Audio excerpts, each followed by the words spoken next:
2025년 캐나다 주식시장은 어떨까요? 어차피 미국 주식 정보는 너무 많으니까 제가 캐나다 리뷰를 해보겠습니다. 캐나다 화이팅! 일단 지수를 보면 대략적으로 답이 나오는데 플러스 0% 그대로네. 근데 현 상황에서 이건 뭐 웃을 수 있는 거죠. 일단 미국이 내려가는 시점에서 캐나다는 손실도 봐왔고 사실 여기 지수에 포함되진 않았지만 한 분기에 배당도 들어왔겠죠. 저는 항상 ETF로 접근하라고 말씀을 드리는데 실전 투자에서 어떻게 됐는지 한번 자세히 살펴보겠습니다. 여기 제가 주로 언급하는 두 가지 ETF를 가져왔습니다. XIU는 캐나다 상위 60개 기업, VDY는 캐나다 고배당주 ETF입니다. 주가를 보면 올해는 역시 거의 변화가 없었다고 보면 되고 XIU는 대신에 1분기 분배금이 주당 0.254달러, 투자금 대비 0.7% 정도 분배금이 있었고 VDY는 1분기 동안 주당 0.61달러 정도, 투자금 대비 약 1.2% 정도 분배금이 있었네요. 이제 여기 두 ETF에 각각 10만 달러씩 2024년 1월부터 투자한 시나리오가 있습니다. 상위 60개 기업 ETF XIU는 1년 4개월 동안 19%의 상승 그리고 4.3%의 배당 수익이 발생했고 고배당주 ETF VDY는 1년 4개월 동안 15% 상승, 6%의 배당 수익이 발생했네요.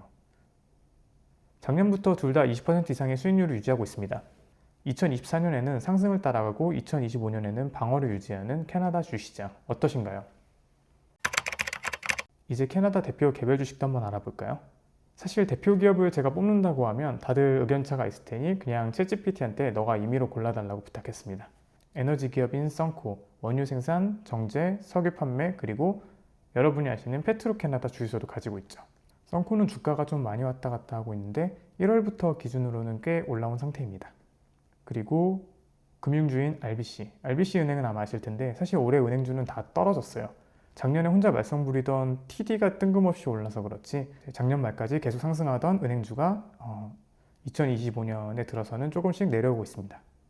그리고 테크, 기술주인 쇼피파이, 전자상거래 이커머스 플랫폼이죠. 이제 한국에서도 엄청 유명하고 그나마 캐나다 테크주의 기둥 같은 존재인데 작년부터 큰 상승이 있었지만 올해 들어서는 조금 내려가고 있네요. 원자재 금광주인 베릭골드, 전 세계 탑급의 금강 회사인데 사실상 지금 하드캐리하고 있죠. 베릭골드는 제가 2년 전에 아마 블로그에 글을 썼는데 계속 20달러 근처일 때마다 제가 산다고 그렇게 했었죠. 그리고 금값이 오를 테니 이 주식을 살까라고 많이들 얘기하시는데 금값을 기준으로 이 주식을 사고 파는 건 사실 제 생각엔 큰 의미가 없습니다. 올해는 연초부터 20% 이상 상승을 하고 있습니다. 산업재인 캐나다 내셔널 레일웨이, 철도를 통한 물류 및 운송 사업인데 작년 초부터 계속 하락세가 이어지고 있어요. 올해도 여전히 내려가고 있고 아무래도 경기 영향이 크다 보니 요즘은 접근하기 쉽지 않은 면이 있죠. 그리고 통신주인 벨, 제가 최근에 언급을 많이 했는데 쉽게 생각하면 한국 SKT, KT 같은 이동통신사 정도로 생각하시면 되는 회사입니다. 이건 제가 뭐 리뷰를 많이 했으니 다른 플랫폼에서 보신 분도 계시겠지만 지금 3년째 떨어지고 있어요.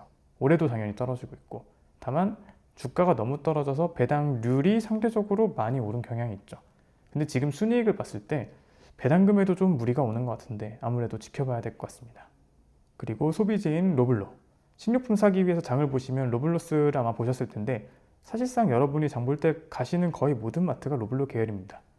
작년에 쉬지 않고 올랐고 코스트코처럼 주가 흐름은 비슷한데 올해도 역시 꾸준히 오르고 있습니다.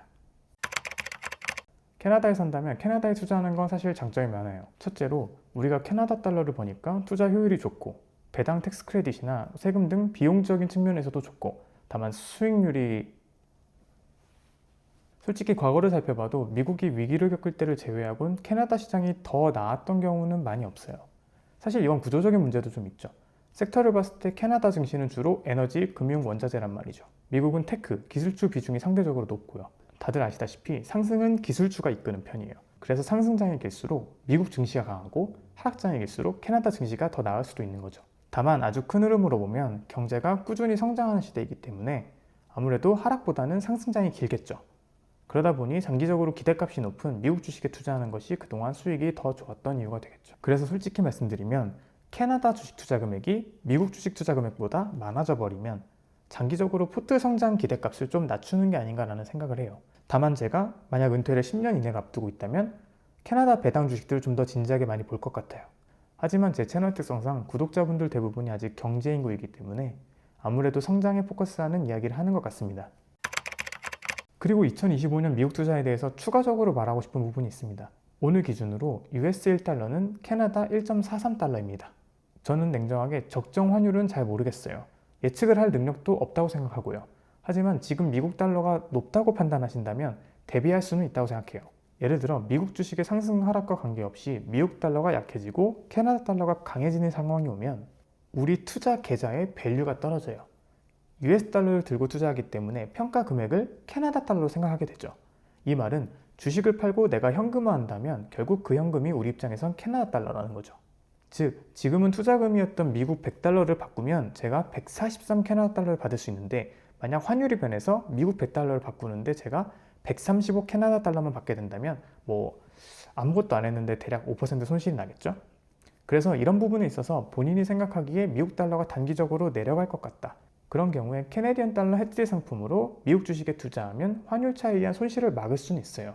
같은 ETF 상품을 해칭과 언해칭으로 둘 다 판매하기도 하고 일부 미국 개별주는 CDR이라는 형태로도 있으니 고려해 보실 수 있을 것 같습니다. 다만 약간의 수수료가 더 들어가니까 캐네디언 달러 해지 ETF로 장기 투자하실 필요는 없고요. 이 부분에 대해서 질문이 많아서 제가 한번 같이 남겨봤습니다. 영상 아래 더보기 버튼을 눌러서 꼭 추가적인 정보를 확인해 주시길 부탁드립니다. 그리고 댓글이나 이메일 혹은 인스타그램 DM으로 언제든 저에게 질문을 남겨주셔도 됩니다. 앞으로도 캐나다 노트와 함께 열심히 공부하시죠. 끝!